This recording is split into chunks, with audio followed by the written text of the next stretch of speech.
салом дӯстони азиз, рӯз ба хайр бошад. Дар сомонаи иҷтимоӣ як наворро дидам, ки яке аз варзишгари муваффақи кишвари мо бо ном Сулаймон Маҳмад бо тахаллуси палач аз як ташкилот даъват ба амал меорад, ки барои ӯ як рақобат бидиҳанд. Ва биёед якҷо тамошо мекунем ва баъдан боз суҳбатро идома медиҳем. Всех приветствую, ассаламу алейкум. Лига Намад, я вижу, что у вас 11 апреля будет турнир в Алмате. Этот турнир не должен без меня пройти. Я готов красочно выступить на вашем турнире и показать там уровень. Поэтому дайте мне жертву, я готов просто снести всех.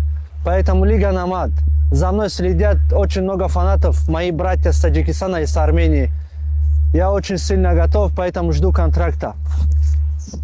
бояд бигӯем, ки Сулаймон Маҳмадов яке аз варзишгари хеле муваффақ аст. Ӯ дар риштаи бокс ва дар риштаи ММА натиҷаҳои хубро ба даст овардааст. Ӯ дар хардкор ва HFC ва дигар ташкилотҳое, ки хеле маъруфу машҳур ҳастанд, рақобатҳои арзандаро пешкаши ҳамагон кардааст. Ва биёед аз ҳамин рӯз оғоз карда ӯро дастгирӣ менамоем ва аз тамоми блогерони Тоҷикистон даъват ба амал меорем, ки ин ҳамватани хешро дастгирӣ намоем, то он ташкилот рӯзи 11 апрел барои ин варзишгари кишвари мо яъне набарде дода бошад.